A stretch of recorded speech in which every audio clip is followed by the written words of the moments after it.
Off we go on a Wednesday, live stream number 2. It's the 29th of October, week 9 of this NFL regular season, and a quick week for the Ravens, who I think are currently en route or are tonight for their trip to Miami. It's Ravens-Dolphins. It's Thursday Night Football. Baltimore's 2-5. Miami's 2-6. Two teams in utter desperation, trying to keep their seasons alive. And if you're the Ravens, you get Lamar Jackson back for the first time since the second half of that Kansas City Chiefs game several weeks ago, about a month ago, matter of fact, when he exited due to that hamstring. So lots to get into tonight.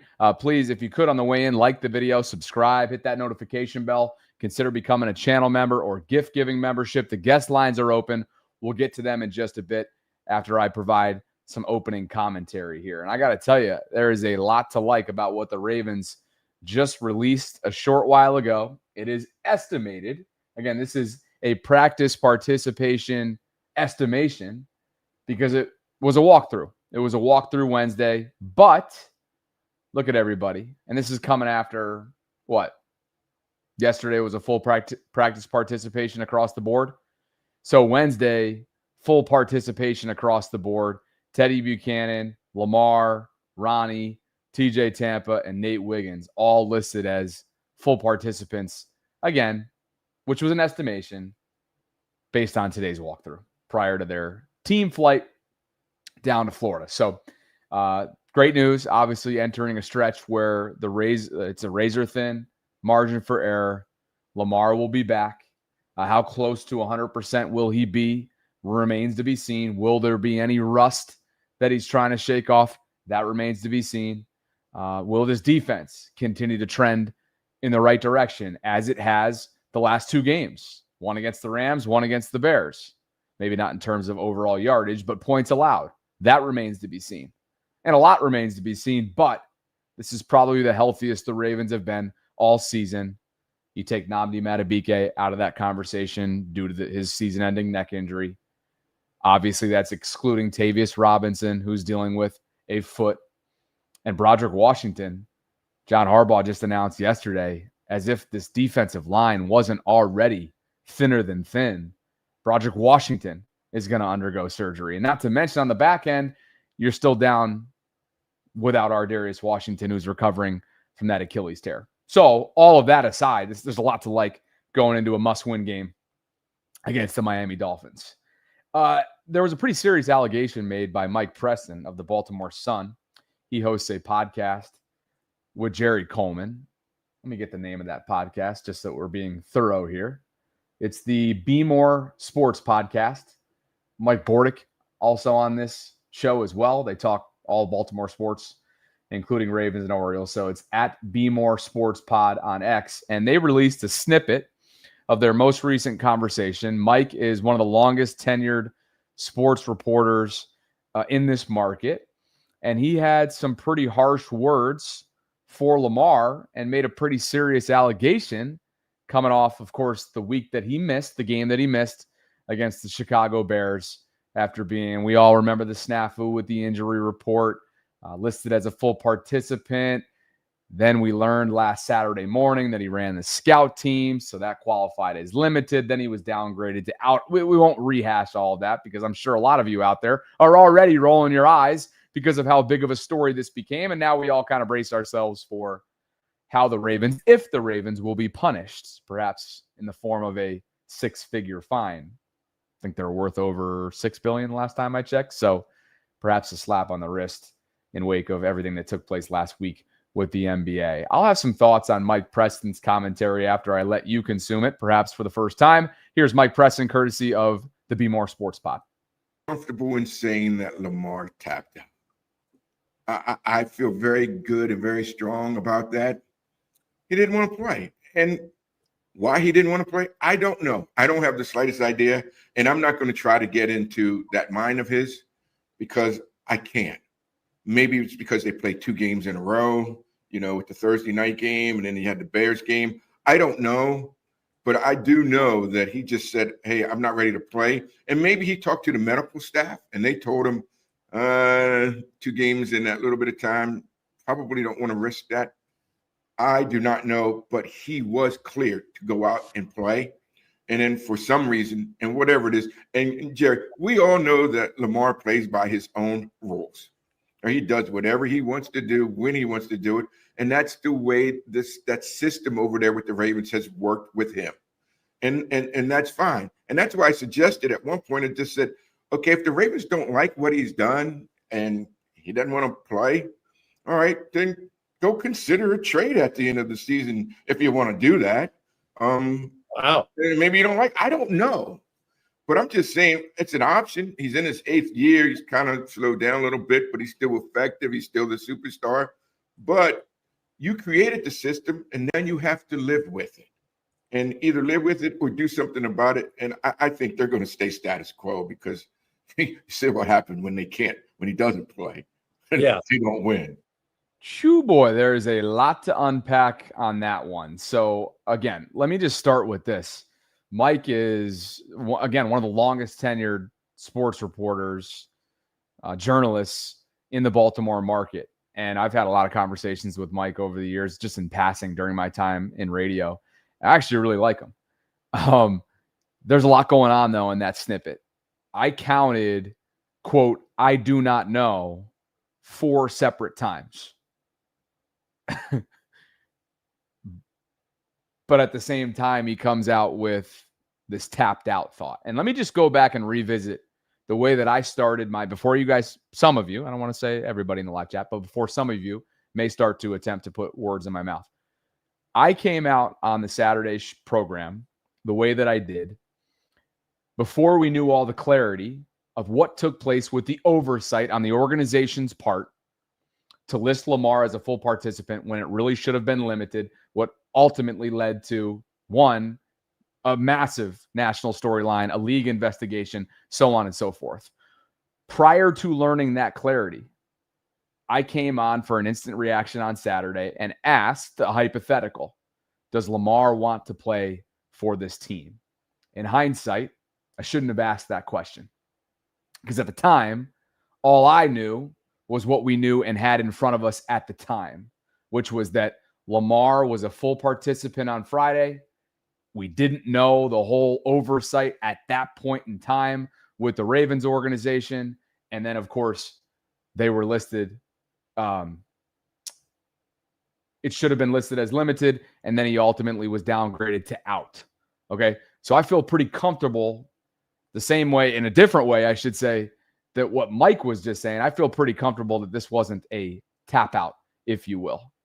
And again, he said, I don't know, or I do not know, 4 separate times in there. Now, there's other parts of this too that catches your attention. Slow down a little bit. I mean, well, what are we going to talk about? The Chiefs game? Everybody was slow that day. The Chiefs beat the Ravens just about in every aspect you could possibly do that day at Arrowhead. Are we talking about physically? I know Femi has a theory out there that Lamar was actually banged up week 1 on that Ed Oliver hit against the Bills, perhaps. But statistically speaking, that's not been the case. Matter of fact, he led the league in touchdowns prior to going down, did Lamar. And here's what he's done, obviously, since the start of last season. He leads the NFL in several key metrics and categories like passer rating, passing touchdown to interception ratio, passing yards per attempt, rushing yards per attempt, EPA per dropback. And now he's coming back tomorrow night. I don't know how much rust, if any at all, he'll be working through. But the reality is we know that when Lamar Jackson is out there and available, even if it is 70 or 80% Lamar Jackson, the Ravens are going to be better for it. And they got an over 70% usually chance to win, because this guy wins well over 60% of the games in which he starts in the regular season since he took over for Flacco back in 2018, 8 years ago. So to me, this comes across as a bit unfounded, a very serious allegation with not a ton of merit to it. Mike says that he, at the same time, was cleared medically on Monday. I can't confirm that. And again, within that 90-second snippet, Mike says, I don't know, 4 separate times. Let's run that thing back once more. I got a couple more things to say on it. comfortable in saying that Lamar tapped out. I feel very good and very strong about that. He didn't want to play. And why he didn't want to play, I don't know. I don't have the slightest idea. And I'm not going to try to get into that mind of his because I can't. Maybe it's because they played 2 games in a row, with the Thursday night game, and then he had the Bears game. I don't know. But I do know that he just said, hey, I'm not ready to play. And maybe he talked to the medical staff and they told him 2 games in that little bit of time, probably don't want to risk that. I do not know, but he was cleared to go out and play. And then for some reason, and whatever it is, and Jerry, we all know that Lamar plays by his own rules. Or he does whatever he wants to do when he wants to do it. And that's the way that system over there with the Ravens has worked with him. And that's fine. And that's why I suggested at one point, it just said, okay, if the Ravens don't like what he's done and he doesn't want to play, all right, then go consider a trade at the end of the season if you want to do that. Wow. Maybe you don't like, I don't know. But I'm just saying it's an option. He's in his 8th year. He's kind of slowed down a little bit, but he's still effective. He's still the superstar. But you created the system, and then you have to live with it. And either live with it or do something about it. And I think they're going to stay status quo because you see what happened when he doesn't play. Yeah. They don't win. I wonder what makes him feel so comfortable to speak like that. Because again, it starts off as if he's got credible sources, credible information to come out and say like, hey, I feel comfortable that Lamar Jackson tapped out of that Week 8 game against Chicago. But then as the snippet starts to unfold, it sort of starts to morph into speculation. Didn't you think?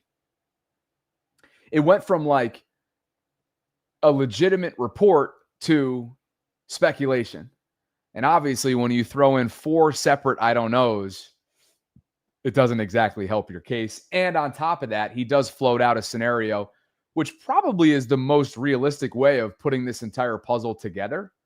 And that is the idea of playing 5 games in 5 games in 2 days. 2 days. Late afternoon me. English. 2 games in 5 days. I would venture to guess that to me feels like it's the easiest overall logical scenario in terms of what's complicated this entire recovery timetable. So that's that. As Sarah noted on X yesterday, Lamar was asked specifically about how his hamstring feels. He said, quote, "It feels good. I feel great right now. Shout out to the training staff." By the way, I also believe that if he was indeed cleared, it matches up with what Todd Monken was sharing last week. It matches up with part of what John Harbaugh shared at recent press conferences. At the end of the day, as we've seen with Ronnie Stanley in recent years, you could be medically cleared, but not yet feel comfortable or confident enough to step out there in between the lines. And perhaps that was a Lamar decision he made based on the way that he felt and what he felt like he could give percentage-wise to the team. And at some point, you got to take that by his word. And that's what I'm willing to do in this case, having processed it all now with a ton of misinformation out there, with one of the most unique, strange injury report designations that turned into a national storyline that you will ever see. I feel comfortable in saying this was not a tap out. This was ultimately a medical decision, a personal decision by Lamar himself, with himself in mind, with the team in mind, and ultimately with the entire season in mind, knowing that if they got that win, which they did, obviously it was a flip of the coin, but they went and got that win. And now I get it. 5 days later, not a ton of time. I wonder how much actually changes health-wise. But the bottom line is they got the win. There's no looking back now. If the Ravens do look back, then they're not going to have a whole lot to accomplish moving forward because it's all in front of them. I've been a doubter. I still have my doubts due to the razor-thin margin of error that they're now living in for the foreseeable future.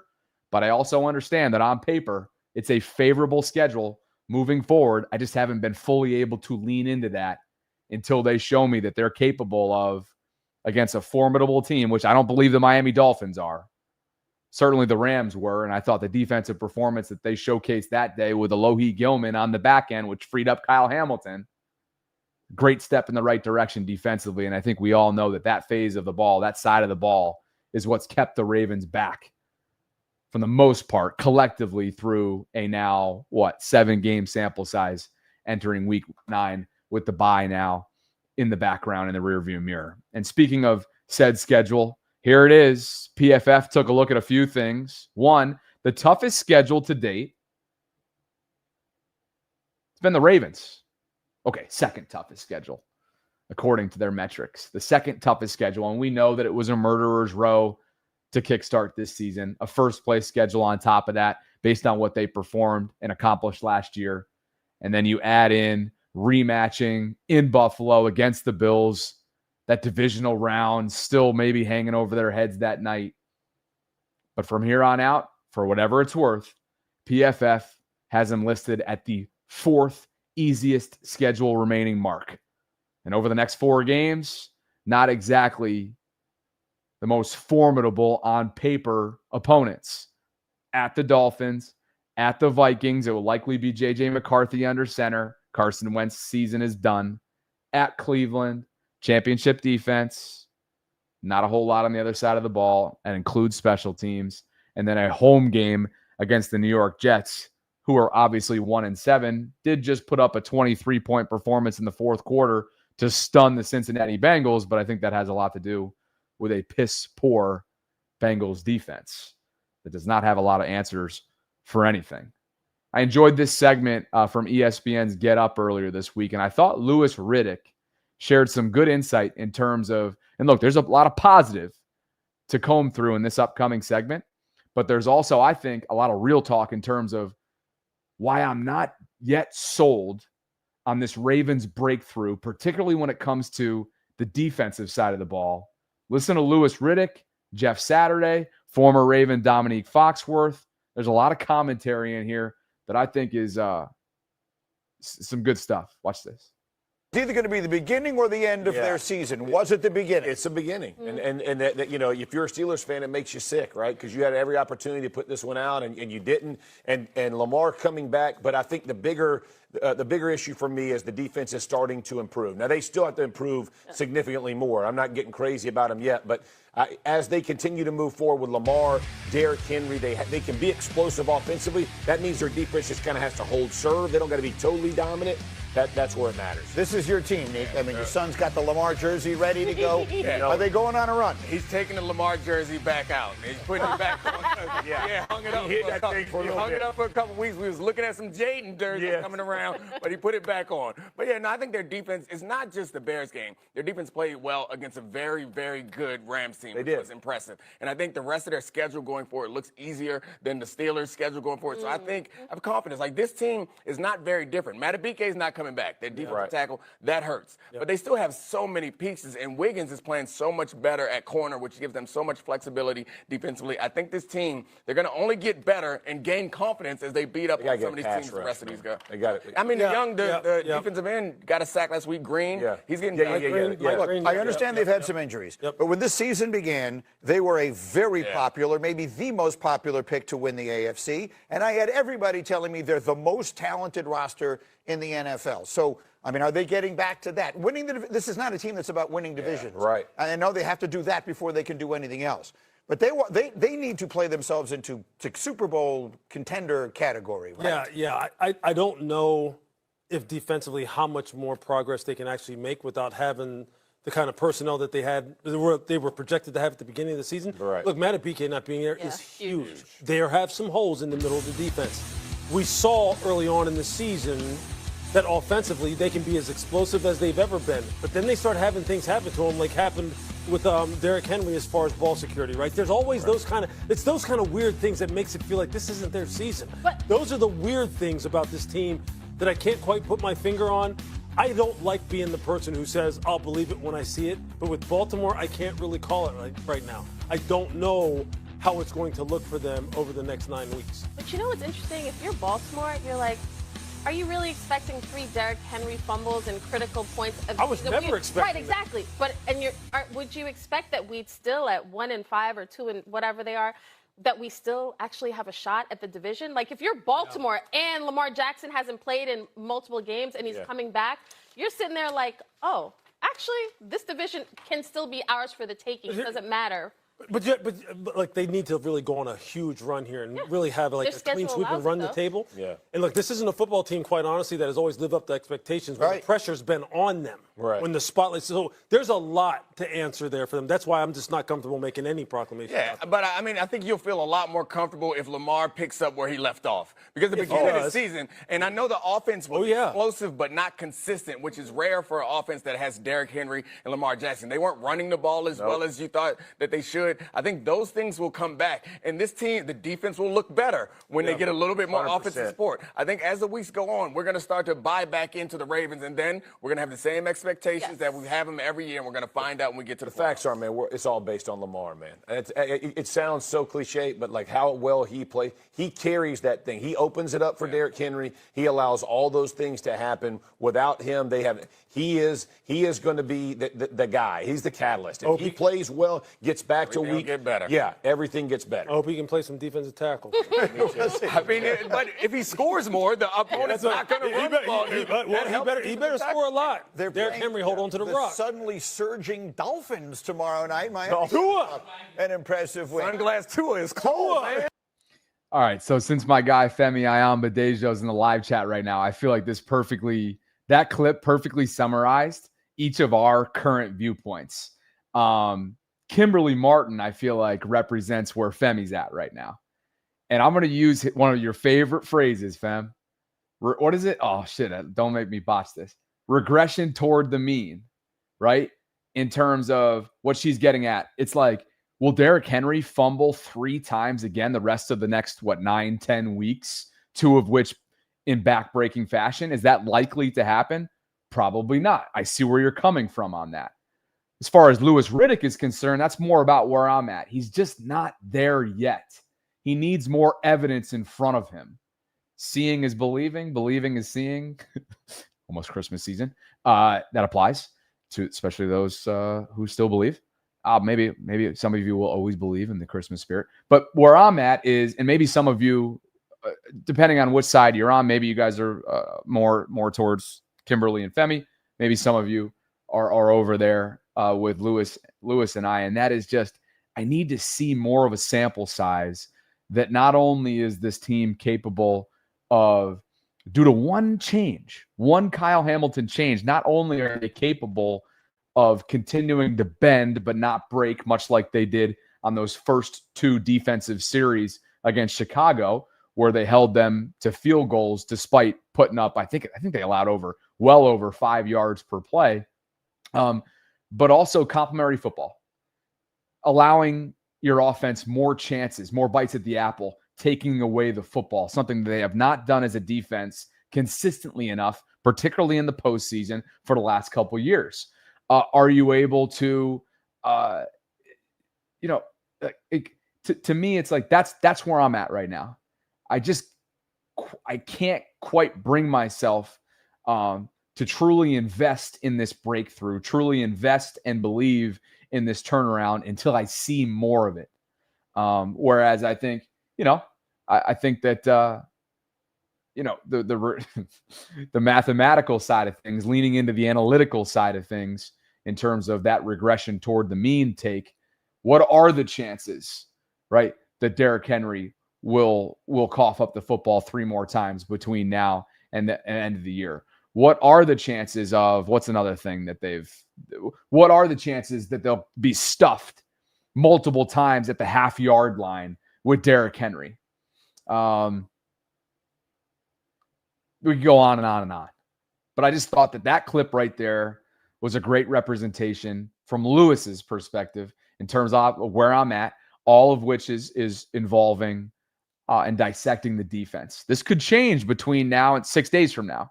November 4th, 4 p.m. Eastern is the deadline. You win tomorrow night, and you give Eric DeCosta in this front office the ultimate key to go and bring in multiple players. And we talked about that in full, both last night on the Collective, today on the Vault. We went through specific, realistic scenarios. Is that Calais Campbell? Is that a splash move in Quinnen Williams up in New York as a Jet? And what are you willing to give up? And are you willing to deviate from some of your standard procedure when it comes to the team building approach? They covet picks. They're very careful. They like to bargain shop. Carl Lawson being the latest, even though he was out there, free agent, waiting for the right opportunity. That's a team-friendly type deal. He may not be here this time next year. And then what are you going to get in return? Don't know. Quinnen Williams, I think you can feel pretty confident about what you're getting in return. And if you have to give up a day 2 pick, so be it. Worked out pretty well for Roquan Smith in 2022. Worked out pretty well for Marcus Peters. I don't think they gave up a second for him. But back in 2019, 2 in-season trades ahead of the deadline that have made immediate impacts for the Ravens. At the time, no other player since he was drafted, I think it was 2015 if memory serves, no other player had more takeaways at the time of the acquisition than Marcus Peters. And in Roquan's case, let's be honest, he turned around that defense, gave them a spark in the middle immediately upon that acquisition. And then he and PQ obviously lit up the league together in level 2 as running mates in that historic 2023 defensive season. Appreciate you guys for being with me today. Over 700 concurrents and counting. If you could on the way in, like the video, subscribe to the channel if you haven't already done so. Hit that notification bell. Consider becoming a channel member or gift-giving membership today. I'm going to get to the guest lines in just a bit. For those of you that are in the waiting room, I appreciate you holding. Today's brought to you by my friends at Preston Automotive Group. And guys, if you're looking for your next ride, you want some wheels, whether it's new or pre-owned, I would encourage you to go check out PrestonMotor.com. The specific link to my landing page is in the show notes, and it'll bring you right here. You can communicate with Danielle, the site operator, via DM on the right-hand side.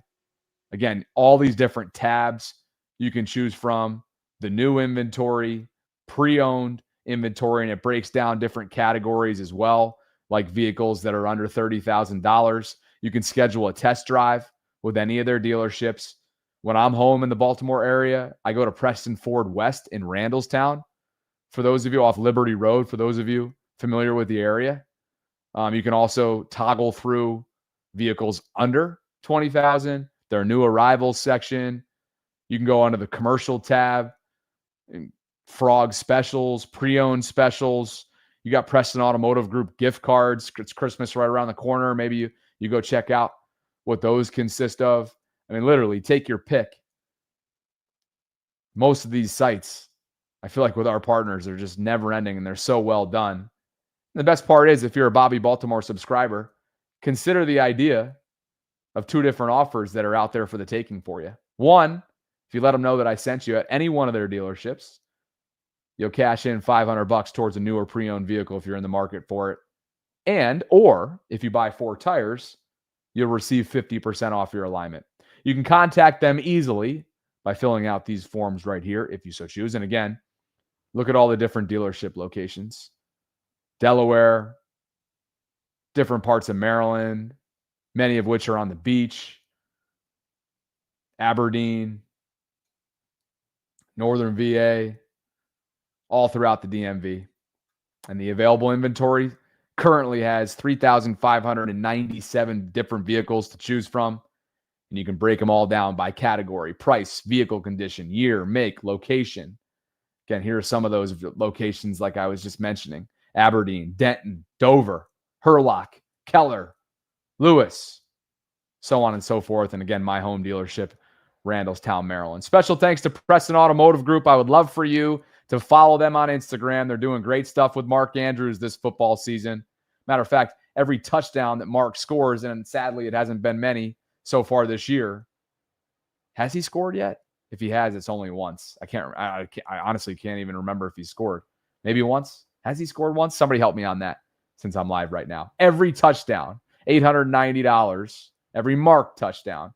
That donation is going directly towards a cure and finding a cure for type 1 diabetes. So I commend Mark. I commend Preston Automotive Group for their continued work in the community. Mr. Ravens football, are you there? I owe you a guest line. So if you are, show your face. Speaking of showing face, NFL Network certainly doing that. Across the board, 10 for 10. Oh, how much can change in a week? Everybody on the NFL Network panel, including Daniel Jeremiah, former Ravens scout, is picking Baltimore tomorrow night over the Dolphins in the return of Lamar Jackson. And I will be as well. Spoiler alert. I haven't figured out my score yet, but we'll be doing that tomorrow.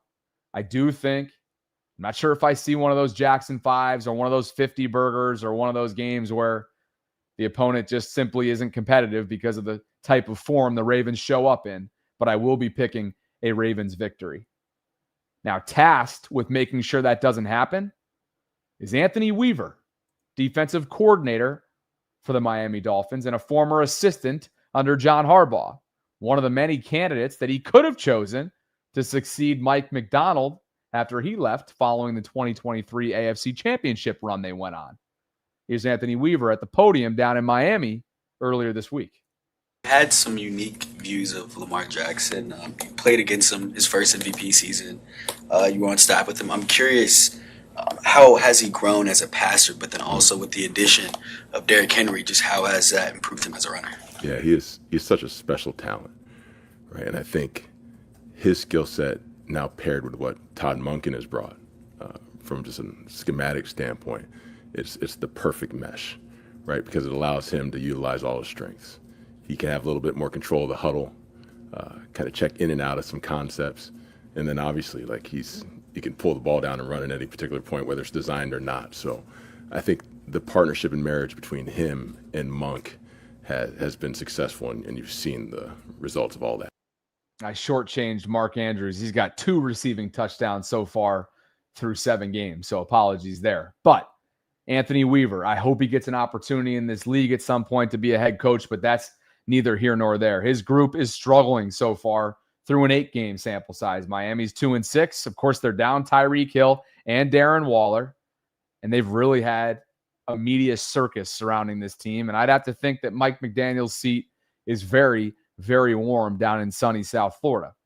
Anthony Weaver's group ranks, again, through 8 weeks of football, 23rd overall. They're giving up 344.4 yards per game. They're the 28th ranked rushing defense. They're allowing 145 on the ground. I think we know what the formula is for the Ravens right out of the gate coming up tomorrow night. They're 11th ranked against the pass, but still giving up 200 yards per game. They're 26th in scoring. Teams are scoring 26.9 points per game on them on average. They're 27th on third down, 43.2% of the time opponents are converting and moving the chains. They're 29th on fourth down. This is a small sample size, perhaps, through the first half of the season, but 76.9% of the time teams are converting on fourth down. And in the red zone, they're 6th overall as a defensive unit. As for the Ravens, again, perhaps this is the year, much like it was last year after 10 weeks, where it's like, okay, that's where you draw the line. Weeks 1 through 10 is one season, 11 through 18 is another, but we got to wait and see. It's only been a 2-game sample size, and they still gave up over 370 yards to Caleb Williams and the Chicago Bears. With all of that said, here's where they rank so far through 7 games at 2-5. They're the 28th ranked overall group. They're allowing 379.6 yards per contest. They're 23rd against the run, allowing over 128 yards per game in terms of rushing. They're 28th against the pass, over 250 yards through the air is what they're allowing. They're 30th in scoring. Opponents are scoring 30-point flat, 30.0. They're 28th on third down, 27th on fourth down, and 26th in the red zone. So 66.7% of the time when opponents get inside the 20, they're scoring a touchdown. Where they have to continue digging themselves out of is the turnover margin.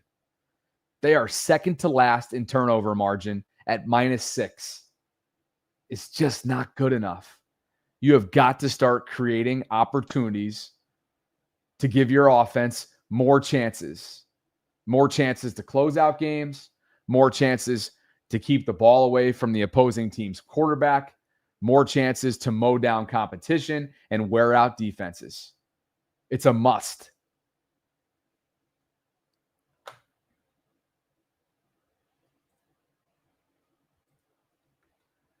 Guest lines are open. Mr. Ravens football is nowhere to be found. I can't believe it. Shimmy Boy says maybe building on our strengths, which is offense. Too many times seen players getting in the backfield. Trade for Zeitler could help sustain drives, helping our defense not be on the field as much. Appreciate you, Shimmy. I wonder if Tennessee will be a willing trade partner if he is even available. I know Jeff took a close look at, and under the realistic category, if you will, right player, right price, Calais Campbell and Kevin Zeitler were two names that fell under that category in Jeff's latest on The Athletic. Certainly guys that are on the back nines of their career. At the same time, certainly guys that are cheap and would help the Ravens immediately. Kevin Zeitler will be an immediate upgrade at right guard. He's durable. He's tough. He's great against the run. He's a mauler, good teammate, all business. And Calais Campbell's a future Hall of Famer that's still playing at a high level, can still affect the run game. Kick coverage units, by the way, field goal protection units. He's a beast on special teams. What is he, 6'8", 300-plus pounds? Next stop, Canton. Ravens tried to bring him in last year prior to the deadline. Instead, they had to settle on Tre'Davious White, and, of course, we all remember the Deontay Johnson project. Where did he just sign? Did he just get worked out or signed to a practice squad? I just saw that the other day. Maybe the live chat can help me out. Down to Mexico City we go. He's got to be wheels up here soon. Maybe you and Jeff will get together for a Cuban. I texted Jeff. I said, Jeff, what are you doing today? He flew in this morning. He goes, I'm going to shop and get a Cuban. If that's not a mid to late 40-year-old who's got multiple kids that are young back at home, I don't know what is. And I mean that with all due respect. I fucking love it. From Jeff Zrebiec. I was more so trying to tee him up for like, what are you getting into tonight? He took it in a different direction, didn't he? Manny, talk to me, baby. Your 60 seconds starts now. Your thoughts on the day that it's been so far news cycle-wise. Welcome back to the program. How do I feel about Lamar Jackson being a leader now? I feel great. I mean, he spoke it up. You know, time to play it's over. We're coming out for blood, just like Acho said. And if I'm Lamar's teammate, you know what? I'll just focus on what I have to do because it's now or never. Because next year, it's like we lose half the team, and you never know if you're going to get a chance. So this is now or never, and I hope Eric DaCosta actually uses the draft picks of next year to actually get us some help, either D-line or O-line, because we are hurting in that department. The way this team is currently constructed, to piggyback off of what you said, is in no way even remotely close to the way it's going to be constructed next year. You got players on expiring contracts. You got players that are aging. You got players that have underperformed in some cases. I'm talking about David Ajabo. I'm talking about Adisa Isaac. He's going to be on the roster next year. Well, I guess he's not guaranteed to make the 53-man roster, but you know what I mean? He's still in the middle of his rookie window. The entire tight end room, including the fullback, all on expiring contracts. I wouldn't expect Mark Andrews to be back. They're going to have to make a decision on Pat Ricard. I sure hope that they'll find, middle ground there, because we all know his impact on the team, even if it is just 23% of the snap share, which he counted 14 snaps on Sunday against Chicago. You got to make a decision. Are you going to extend Isaiah Likely? Do you want to keep Kohler around, or does Charlie want to go out there and test free agency? Because this is a player that the more and more you listen to Charlie, he says and does all the right thing. He's a great blocker. He's a great team player. A pretty good pair of hands. He's just a good dude and does things. He does things well that don't show up in the stat sheet. I mean, but at some point, if you followed his career at Iowa State, this guy's a baller, and he probably wants to make sure that he finds himself at some point in a system where his full strengths can be tapped into. And I don't know if Baltimore's the place for him, because when he was drafted, Mark Andrews obviously was here. He's in the same draft class as Isaiah. And because Charlie had that hernia procedure, if I'm remembering correctly, over training camp, he just didn't have the same start to his career as Isaiah was lucky enough to have. Not lucky, but you know what I mean? And so Charlie, at some point, I would imagine, is going to want to realize his full potential, and that might not be in Baltimore. So anyway, it's a long-winded way of saying this team's going to look a lot different next year.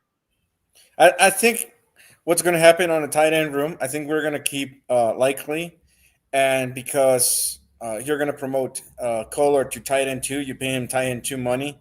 Just Andrews is going to be too expensive to hold. Even if you hold, if you hold Andrews and Kohler, it's still more expensive to hold that combination than Likely and Kohler. Taylor. All right, welcome to the new show. It's not the Bobby Baltimore show anymore. Okay, I thought I thought you had a lot to say. Come on now, I just had to close the blinds. Tilly's going ape shit on my neighbor. Hey, dogs, man, they're a blessing. They're a blessing in disguise. Yeah, for sure. All right, brother. Appreciate the call, man. Enjoy right, your time in Miami. All right, enjoy it. All right, see you then. Later. Appreciate you guys. If you missed the collective last night, I thought Jeff Zrebiec of The Athletic had some good things to say. Just in terms of the overall situation, some of the team dynamics internally with Lamar and parts of the hierarchy, if you will, of the organization. I would encourage you to go check out that episode in full on the Ravens Collective. But here's a snippet just in case you missed it. Had a good idea coming out of bye week that Monday, and when Lamar Jackson said he couldn't practice, that he wasn't going to play. I think they knew that 2 games in 5 days was always going to be an issue. I think to Lamar it was an issue, not feeling 100%. How am I going to play 2 games in 5 days? So, but they didn't know he was fully out because, Lamar can be mercurial a little bit, right? And they wanted to keep the light on in case Lamar all of a sudden on a Friday or a Saturday came in and said, you know what? I'm ready to go. I'm sick of this. I felt good enough when I was out there. I'm ready to go. And he deserves the right to make that call. He's a 2-time MVP. He's the face of your franchise. You keep the light on as long as possible for Lamar Jackson to play. And that's what the Ravens were doing.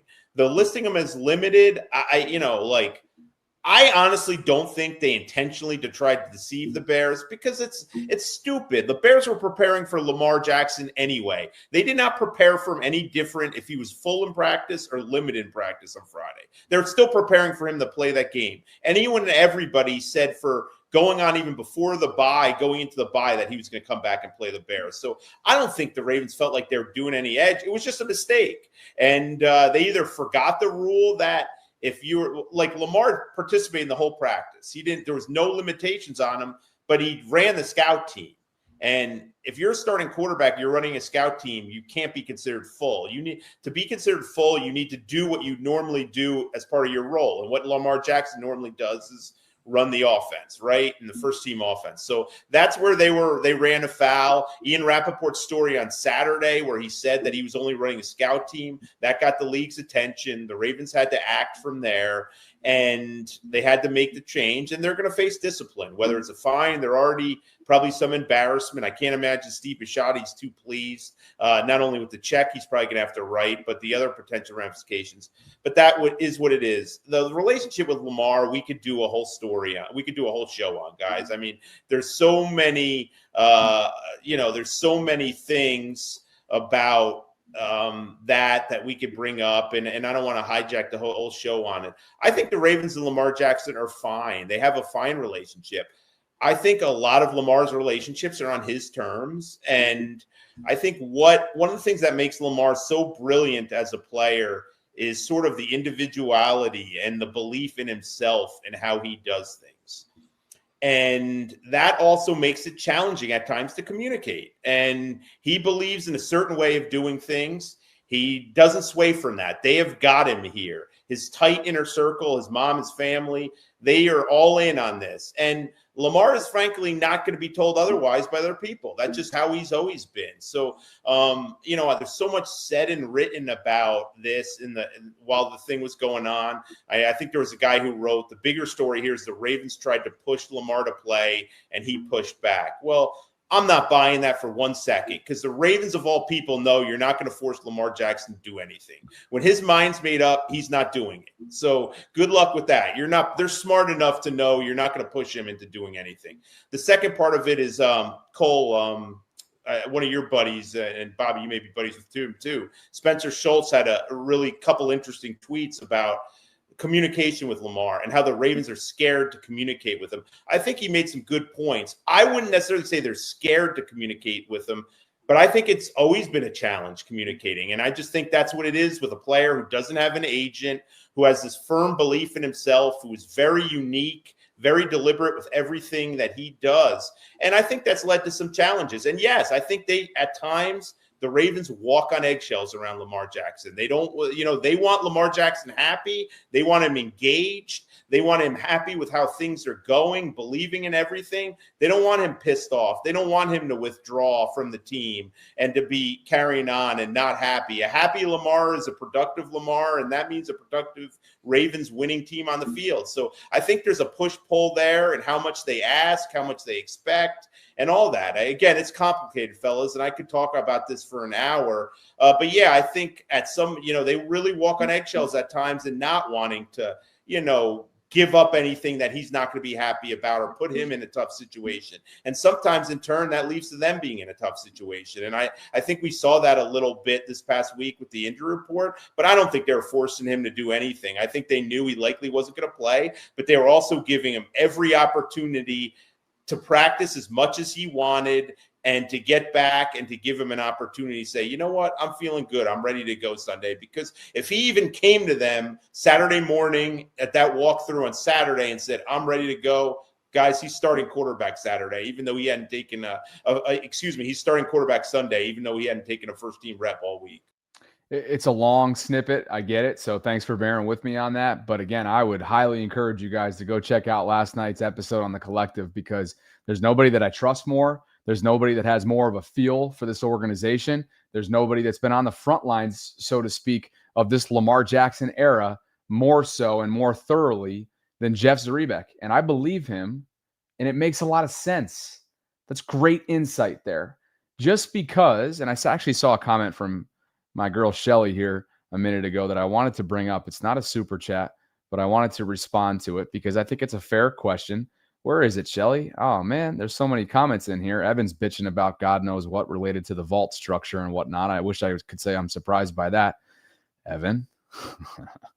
Yeah, I feel like, Evan, is your goal, right? Is your goal these days, since you and I had our little snafu, is your goal to leave comments that set me off? Is that the main objective? Shelley, can you please copy paste what you just had? Because I can't freaking find it. And I wanted to comment on it. Captain Hard says medically cleared means nothing. Carson Wentz was cleared to play and he had a damn torn shoulder. Richard says Jay-Z is such a wealth of knowledge on that show. There's no question he is. And basically what I wanted to talk about was this whole walking on eggshells terminology or phrasing. For some reason, some of you choose to believe that there's negative connotations on that. I don't think there is. Can it sometime lead to challenge and challenges with the organization based on the way that Lamar chooses to keep his relationships on his terms? I think we saw a lot of that throughout the negotiation process. At the end of the day, Lamar has earned the right to handle himself in the manner that he's chosen to be. He's been the ultimate team guy. He's said and done, for the most part, all the right things since showing up here 8 years ago. He's a two-time MVP. He wins over 65%. Maybe that number looks a little bit different based on what they've done so far this year, but he wins well over 60% of the games in which he starts in the regular season. He's projecting and on the correct trajectory, south to north, when it comes to postseason performance. While, yes, the win-loss record doesn't necessarily suggest that, he's earned the right to handle his business in the manner that he's chosen to execute it in. With that said, I think there's a lot to learn about Jeff here. And you also heard Mike Preston, even though I disputed part of what Mike Preston had to say because it came across to me as speculation that Lamar tapped out of the Chicago game. You heard what he had to say in that snippet. What was it specifically? Not to play it again, but let's just run this thing back if I can get it down to the right specific. And maybe he talked to the medical staff and they told him 2 games in that little bit of time, probably don't want to risk that. I do not know, but he was cleared to go out and play. And then for some reason, and whatever it is, and Jerry, we all know that Lamar plays by his own rules. Right there. Lamar plays by his own rules. I think some of you want to immediately jump down Mike's throat in this case. And again, not agreeing with the overall explanation here, the overall serious allegation, which is that Lamar tapped out, according to Mike, and then goes on to speculate essentially for 90 seconds. I'm not giving that any more oxygen than it needs. I'm talking about, again, that matches up with what Jeff spoke about last night, right? Run that thing back once more. And for some reason, and whatever it is, and Jerry, we all know that Lamar plays by his own rules. That is essentially very similar to how Jeff handled things last night. Again, if you're just tuning in, this is part of it from last night. That's what it is with a player who doesn't have an agent, who has this firm belief in himself, who is very unique, very deliberate with everything that he does. And I think that's led to some challenges. And yes, I think at times, the Ravens walk on eggshells around Lamar Jackson. They don't, they want Lamar Jackson happy. That's very similar. Okay. So I think we can all kind of surmise that there is a relationship dynamic that at times leads to maybe confusion, silence. Eric DeCosta's talked about over the years that he couldn't get a call back from Lamar Jackson throughout the negotiation process, right? Which is part of the reason why that was incredibly drawn out in a major national storyline with people grasping for different nuggets, and speculation was through the roof. So some of this is just, again, the reality of the situation. And I think it's an important understanding. It's an important nugget to truly try and grasp from the outside looking in, which we all are, myself included, into a very unique player with a unique overall structure around him, no agent, and as private comes in the year that is 2025 with social media and accessibility through the roof. And it's what makes Lamar Lamar. There's pros and cons to it. That's it. This is great. Now you're just out here lying through your teeth, huh? I haven't said a damn thing about the vault structure in like 10 minutes. Just a couple minutes ago, you were saying, I miss when the vault was 15 to 20 minutes. Jesus. Amazing. Amazing. It really is. So you miss when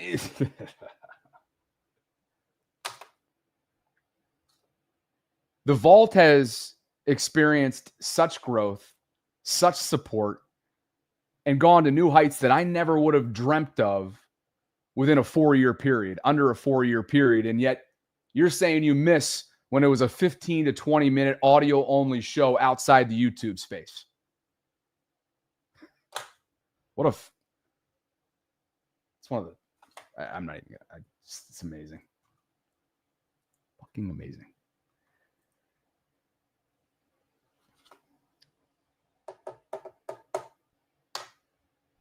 I said I'd be a good boy, right? I'll be a good boy. Bring Raj on instead. Raj, save me before I say stupid shit. Welcome to the program. Your 60 seconds starts now. I know you're going to want 120, and maybe I'll give it to you. Great to see you, my friend. What are you talking about tonight? Hey, man. Guess who I'm with? Be more around town, baby. Hey, you in a hotel right now? I am. I Nice, am here. nice. Hell yeah, I forgot you were on the trip. Yep. But I just want to say the Ravens are they 2-5, yeah. We should win tomorrow. Lamar is back. I understand Mike Preston is being Mike Preston. I don't take him seriously at all. Every time you stop the clip, he was smiling. I'm like, how can I take this man seriously? And Bobby, look, I've been hearing, the foolishness the last couple of days. Don't let these people get to you, man. You're Bobby Baltimore, okay? You are the man. You and Sarah Ellison, y'all do the damn thing. You know what's funny though? I'm giving you a 120. Fuck it. But here's the to me, it's like I really like interacting with the live chat, which it's a very different structure on the vault, obviously. And I think that's just normal when you have two people. You don't have as much time to fill as I do when I'm solo. I love interacting. And sometimes with said interactions, hey, like there's going to be a lot of shit aired. And I enjoy that. And as much as I'm taking issue with Evan's commentary in the live chat right now, this dude's been one of the biggest supporters of this show since the second I became a show. So like that's always going to be first and foremost in my mind. Right. But because of that support, I almost feel like I have the leeway. Yeah, when he's spewing what I think is bullshit, I'm going to talk about it, and that's the beauty of That's the beauty of it. Anyway, that's what I cannot do in radio. By the way, I don't think I'd be employed anymore. But that's what makes you great, though, is because you know when people are starting to mess up or starting to act a certain way, you're gonna come after them. You know what's funny too? It's like there's a really fine line, and I hate to go down a crazy tangent right now because I want to talk to you about why you are where you are right now and what you're expecting for tomorrow night. Shit, you might get 10 minutes at this point. But no, I got to walk and talk tonight. We actually can't do that. But here's what I'll say about I think audience and the role that is an audience member. The reality is, and you know this too, because you're in this business and you got one foot in this business for sure. Mm-hmm. We're nothing without our subscribers, who are our viewers, who in a way are our employer. Like that's what it comes down to. Yes, sir. But that doesn't necessarily mean in every single case and matter that we're obligated to answer to our employer. Yes, outside of this space, you have to answer to your employer in most employee settings. Yep. In this case, sometimes you have to make decisions based on partnership, based on principle, and based on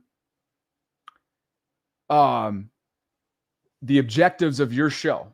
Mm-hmm. And I think what we've run into this week is a crossroad between understanding that first and foremost, we're nothing without our subscribers. But at the same time, and it's a really fine line, that doesn't necessarily mean that we have to bow down to certain wishes, especially of the vocal minority. And so I hope that people can see that. It's a hard conversation to have, but I've been thinking about that a lot. I think hopefully I'm articulating it correctly. It's how you go about it, though, and not you, but particularly just anybody. It's just how you approach the decisions you're going to make when you say what you're going to say. Sometimes you might regret it, sometimes you might not. It's a thin line, you know what I'm saying? It is. Certain people might take certain things a certain way, but it's just the life of a content creator. You got to tread lightly on some subjects. It's a fine line, and the Ravens are living on that line for the next 10 weeks. That's the reality. That's where they're at right now. You're in Miami. It's a must-win mode from this point forward. And I got to wonder how you're feeling before I let you get on out of here going into Thursday Night Football. We all remember the last time this team was in Miami for Thursday Night Football. And if they emulate any of that, it ain't going to work. It ain't going to work. I want to remember that, but I'm feeling nervous. Okay, I'm not. I was really nervous on Sunday because I was at that game and I was like, oh my God, we're going to lose this game. Lamar's not playing. Tyler Huntley's out there. I don't really trust him like that. And I was watching you when I was at the game, and you was like, you was pretty much saying, I don't know about this one. But I'm feeling nervous, man. I'm glad that Lamar is back, though. I am glad. You know what, to be honest with you, the happiest thing that I heard was that Lamar was the person that took out all that equipment and all that the games and stuff. I'm glad that it was him. I was like, oh, it was you. Oh, okay, great. Now it makes perfect sense that, that this team is fully focused again. They played great on Sunday. Hopefully they play great again on Thursday. And it may be, who knows? I mean, if they continue on a trend, if they do get on a run, maybe, just maybe, this could be their year. It could be. It could be. I'm not saying it is, but if they get on a run, if they get more focused, more people come back, if they get a splash trade, Quentin Williams, Ziegler, something like that, help Lamar, help the defense out. They could do it. They could do it. But it's just number one. Step number one is win tomorrow night, put this front office in a position where they can go out, be willing to deviate from some standard business procedure over the years, give up some coveted assets within reason. Yep. Go get a couple guys go on a run, give yourself a fighting chance to not only just manufacture pressure, but have a guy or guys, plural, Raj, behave yourself tonight.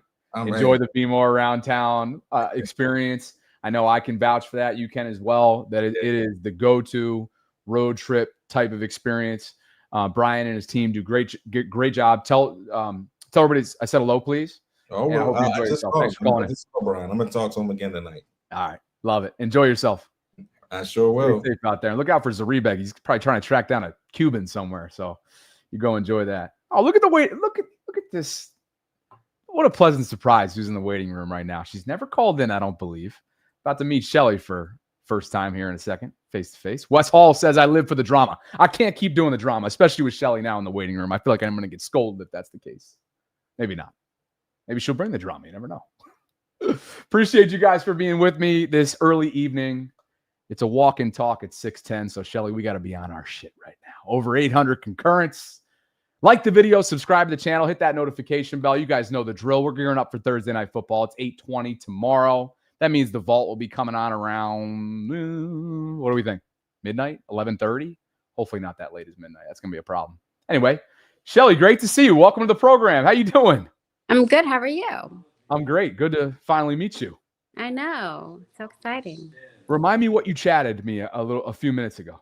Yeah, that's why I called in. So I chatted you about like not concerning Jeff, what he had to say, but about when this being private a bad thing. Ah, yes. Thank you. So that jogged my memory. And where I was going with it, and I think I maybe this might just be reiterating what I said a couple minutes ago. Lamar has every right to be private and has every right to not have an agent and has every right to handle himself the way that he has as a consummate professional for the most part, 99% of the time over the last 8 years. I think what Jeff is noting is that unique nature, particularly when it comes to the negotiation process of something as high stakes and sensitive as it was in 2022, it just comes with an underlying layer of challenge. And I think that can be seen as, while totally fair and his prerogative and something, again, that he has earned the right to do and has successfully done, I just think it can be viewed as a con in some cases. And I do wonder if said privacy, perhaps a closed off nature in some cases within the organization, based on conversations I've had, did that lead at all to the organizational oversight that took place with the scouting report and the ultimate final injury report that went out on Friday? And so some of it's speculation, others of it is just conversations that I've had. And I just think that while it's totally within his right, there's also, I think, a fair conversation to be had about some of the challenges that it puts the organization in. I can agree with that. I think, especially if you want what you want, you want to see the organization go where it needs to go. Yes, there's a time and a place to be private. And I wanted to mention, like, what you had said earlier about, I don't know if my 6 seconds are up, but whatever. Well, actually, can I interject for a second before you don't lose that train of thought? Because there's one other aspect of this too. Yeah. You know, Lamar's cap hit, we all know what that number skyrockets to next year. Yeah. And so I just wonder, while it takes two to tango, why isn't this deal done now? Right. You know, I know he doesn't negotiate in season, and I totally respect that. And I think that's why the majority of this fan base absolutely loves the guy. He's beloved because he doesn't do any of that business stuff in between the lines. When the season's on, he's all in, and I totally respect that. But the sooner this deal gets done, and I'd have to think all the framework is there. Josh just got done right prior to the season. It's going to one-up Josh's, and that's how it goes. Get this deal done so you can put your front office and organization in a position to put this team in a position that, okay, you're not going to be able to retain everybody, but give them the flexibility cap space wise so they can continue to be in win now mode, because they're flirting, and we're seeing it right now with some of the deficiencies. And I know they've been banged up, and it's hard to say this truly through a 7-game sample size because of the way they've been banged up, but they're flirting with that win now mode and that temporary window being in the rear view. And so I just hope that deal gets done at some point in the near future so that it'll free up the organization to go and team build.